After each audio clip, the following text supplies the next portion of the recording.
চল রে দীঘা সাগরে তীরে, চল চল চল রে। 3, 4. 1, 2, 3, 4.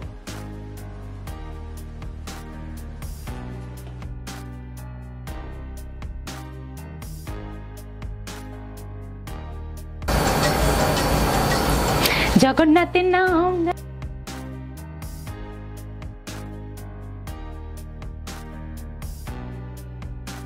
দর্শনে সবাই যেত পুরী ধাম, জগন্নাথের নাম এলে এখন নেবে দীঘার নাম, অপরূপ দীঘা ছিল।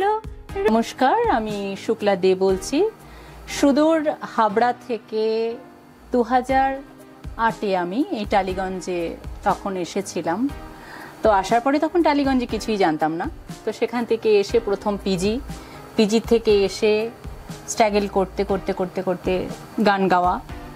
গান গাইতে গাইতে বিভিন্ন, কখনো সরকারি প্রোগ্রাম, কখনো যেগুলো আমাদের প্রাইভেট প্রোগ্রামগুলো, সমস্ত জায়গায় আমি গান গেয়েছি।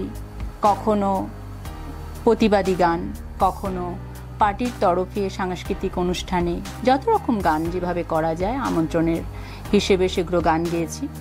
তো গান যাওয়ার পরে তারপর দেখছি দিল্লি চলো অ্যালবাম 2014-তে, তখন ভীষণভাবে মানুষের সেটা একটা জনসাড়া পেয়েছিলাম। তো ভীষণ ভালো লেগেছিল যে একটি মহিলা হয়ে, আমিও প্রচণ্ড স্ট্রাগল করে, যেহেতু পিজিতে থেকে স্ট্রাগল করে সেই জায়গাটায় গিয়ে দিল্লি চলো অ্যালবাম করলাম, তারপর বারাসাতের উপকার অ্যালবাম করলাম। তো করার পরে জনগণের সেই সাড়াটা পেলাম। তো পাওয়ার পরে বেশ ভালো ছিলাম। বেশ থাকতে থাকতে আস্তে আস্তে একটা ছোট্ট এক কামরা ফ্ল্যাট কিনলাম। সেখান থেকে প্রচণ্ডভাবে আমি কি বলবো, স্ট্রাগলের মধ্যে এখনও তাই। তো গান বাজনার মধ্যেই আছি। কখনো অ্যাক্টিংও করেছি। অ্যাক্টিং করার পরে ছোট ছোট গান গাওয়া প্লাস তার সাথে অ্যাক্টিং, কখনো ডাবিং। মানে আমার লাইফে কখনো 5 মিনিট আমি সময় দিইনি। তো 5 মিনিটটাই আমার কাছ থেকে তখন 5 বছরের বেশি, এটা আমার কাছে মনে হয়। তো এইভাবে করতে করতে তখন ছোট বাচ্চা মায়ের কাছে রেখে দিয়ে কিন্তু আমার স্ট্রাগল লাইফ শুরু 2012 থেকে। তো এইভাবে আসা যাওয়া করতে করতে আমার এখানে পরিচিত বাড়তে বাড়তে, যেটাও গানের জগতে পরিচিত বাড়তে বাড়তে এভাবেই চলছে। তারপরে করোনার পরে প্রত্যেকেই আমরা থমকে গেছিলাম, আর প্রত্যেকে যোগাযোগটাও ছড়িয়ে ছিটিয়ে রয়েছে, কেউ মারা গেছে, কেউ আছে। তো এইভাবে থাকতে থাকতে আমি মনে হলো যে স্টুডিও বন্ধ সম্পূর্ণ। আমরা তো গানের জগতের মানুষ, যে কিছু সময় মানুষ হারিয়েছে, কিছু মানুষকে হারিয়েছি, কাউকে আবার পেয়েছি। তো এখন মনে হয় যে সে আগের যে আমাদের ইউনিটটা সম্পূর্ণভাবে, আর যেরকম আমাদের একটা একত্রিত ছিল সেরকম ভাবে কিন্তু এখন নেই। তো তারপর ভাবলাম যে আমি নিজের অন্তত কিছু করি। তখন আমি ইউটিউব চ্যানেল নীলাভা এন্টারটেনমেন্ট, শিবের নাম ধরে আমি NILABHA, তখন এই নীলাভা এন্টারটেনমেন্ট, তখন সেটা আমি ইউটিউব চ্যানেল শুরু করলাম শিবের নাম ধরে। তারপর ভাবলাম যে 12 মাসে 13 পার্বণ অন্তত আমি একটা ঠাকুরের নাম নিয়ে প্রথম চ্যানেলটা শুরু করি। করতে করতে তারপর নীলাকাশের চাঁদ, আজকে এই গানটি জনপ্রিয় হয়ে উঠেছে।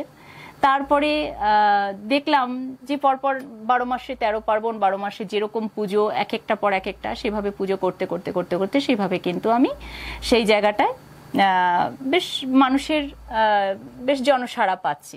তো এখানে দেখলাম অদ্ভুতভাবে, জানি না, আজকে এই জগন্নাথ মন্দির, আমাদের দীঘার জগন্নাথ মন্দিরে শ্রদ্ধেয় মাননীয় মুখ্যমন্ত্রী, তার একটি নারী হয়ে, আর আমিও একটি নারী, সেই জায়গাটা ভাবনা চিন্তা করে সে এত সুন্দরভাবে জগন্নাথ মন্দিরে আজকে তিনি যেইভাবে একটা জগন্নাথ মন্দিরের উপস্থাপনা করলেন, তার সাথে সাথে আজকে আমরা ভীষণভাবে মুগ্ধ।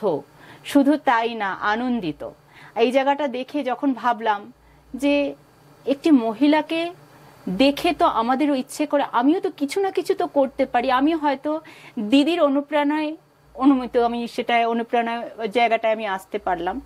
হ্যাঁ, যে দিদির অনুপ্রেরণায় আমি হয়তো কিছু না হোক হয়তো আমি কি করতে পারি, আমি তো একটা সাধারণ মেয়ে, সেই জায়গাটা আমি কি করতে পারি, তখন অদ্ভুতভাবে একটা অনুভূতি আসলো।